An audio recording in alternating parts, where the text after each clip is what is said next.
What's up, guys? It's Mark here, and today I'm doing a book review on one of the best financial books I've ever read, and let's get into it. Okay, so if you guys could please like and subscribe and comment if you want me to do more book reviews. I like reading books, so I can keep doing reviews on them. Most of them are financial or just life-based. I'm reading another one right now. I should be done in about a week, so I can do a review on that book too if you guys like it. Okay, so this book is I Will Teach You to Be Rich by Ramit Sethi. This book's great for anyone, any age, who wants to know about finance and their personal finances. There's a 6-week program. It's really realistic for everyone, and it really changed my mindset on money and budgeting. And I think it could help a lot of people who are stressed about their budgeting and stressed about their financial situations, because it lays out a perfect 6-week, program that anybody could follow. The first chapter in the book is about credit cards. It tells you what credit cards to get, how important they are for your credit score that can lower your interest rates on loans, and if you're in any credit card debt, how to get out of it. This chapter is pretty short, and it's just about credit cards and how many you should have, how you should use them, or how you want to use them. So basically he says you should never use your debit card, and you should always use a credit card because of the cashback bonuses and everything you get back for using a credit card. Also, you should get a credit card that is good for your lifestyle. If you travel a lot, get a credit card that has travel points. If you don't, just get one that doesn't have an annual fee and that just has a good cashback bonus. So if you don't know how to get started with credit cards, this chapter is great for you. And let's move on to the next chapter. Chapter 2 is about banks. What kind of bank accounts to have, how to get rid of bank fees, and how you should set up your bank account. Now he says you should only have a savings account and a high yield savings account online, such as Marcus or Ally Bank. And you should have a checking account in a local bank that you could go to, take your money out if you'd like. This chapter also tells you how you can talk about fees with your bank, how to get rid of fees, and also fees for credit cards if you are late on a payment or anything. He says a lot about what accounts you should get and gives you examples of accounts, bank accounts that you should get and open, and ones that he really does not like, such as Bank of America and Wells Fargo, which over the years have had a lot of scandals and things that make them bad banks and not trustworthy. Chapter 3 was one of my most favorite chapters. It's about investing and how to get started in investing. He talks about 401ks and Roth IRAs. 401k you can get through work, and if your employer matches it, please take it, because that is free money and it will double what you make over the long term. So please take it if your employer matches your 401k. If not, you can open a Roth IRA, which is tax-free after the age of 59 and a half, and you can take that money out tax-free. So all your earnings and everything is tax-free and ready for retirement. So he said invest about 10% of your income. So if you put 5% in your 401k from your paycheck and open a Roth IRA and put 5% more in that, and so on with that. Now, yearly contributions in a Roth IRA is only $6,000, so that's pretty low, especially if you're making a good amount of money. But a Roth IRA, a 401k, you can contribute $19,000 of your own money. A 401k, you can invest $19,000 of your own money, but if your employer matches, that's up to $38,000 a year you can contribute to that, which is a lot of money and usually good for any amount of income. So chapter 4 was my favorite chapter. This is about conscious spending and how to allocate your income into each section of your expenses.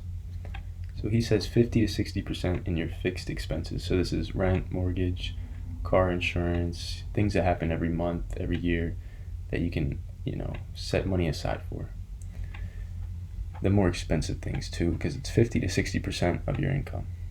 Next is 5 to 10% in savings. Savings can have your savings goals, such as saving for a house, saving for a car, saving for anything you want to do, vacations. And he says make subsectors in each savings account that'll add up, and you can put percentage in each account that will add up to what you need to buy that thing. 10% investments. If you can do more, that's good, because you can retire quicker probably and have more money for retirement when you do. And then this is the best part, 20 to 30% in things you want to buy. So this is the main thing about this book, is about living a rich life. Now, all these internet gurus and finance gurus on YouTube and the internet, they say you can't spend money on anything, only spend 10% of your income, and you can retire when you're 30. That's good, but for 10 years, 12 years of your life, you're never going to buy anything you want, like nice clothes or coffee or stuff you like to do. This book is realistic in the way that it leaves money aside for things that you want to do and you want to buy. If you enjoy going out to dinner, it gives you money for that, or anything you really want to buy. So 20 to 30% of your income can be used for that. If you want to lower that and put another 10% in your investments, then by all means do that. Because if that's what you want to do, then do it. But that's why I believe this book is so great. Because it's realistic and it really gives a bigger picture and leaves you less stressed about buying things you want to buy. That's why I believe this book is such a great book. Because it gives a realistic outlook on life and how normal people can do this without making millions of dollars and only spending 10% of your income. Chapter 5 is about how to automate everything. So I've done this already. I've automated my credit card payments, I've automated savings account, and automated my investment accounts. So everything goes into my checking account, and from there each month or bi-weekly, whenever I get paid, it goes into each account separately. My credit card gets paid off once a month.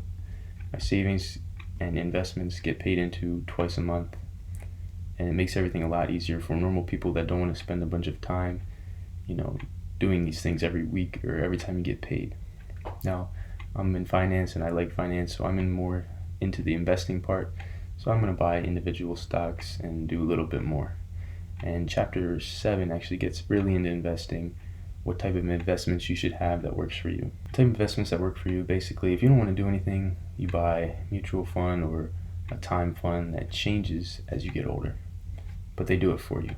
If you're into finance like me, you buy ETFs and things that you take more care of and look into more. So then the next few chapters go really into investing and everything, which if you're not into that, you don't have to read it, but as long as you set up everything, have everything automated, your finances will be a lot easier, you'll be a lot less stressed, and you'll feel not guilty when you spend money on things you like. Now, the last chapter in this book is how to live a rich life. So this gives you tips and stuff on how to save for a wedding, how to pay for a wedding, how to pay for a house and a car and big things like that. It gives you tips on how he negotiates and things he does and looks out for when buying these big ticket items such as a house or a car. Also, another big thing he does is salary negotiation, which is very important because he says cutting expenses is good, but earning more money is even better.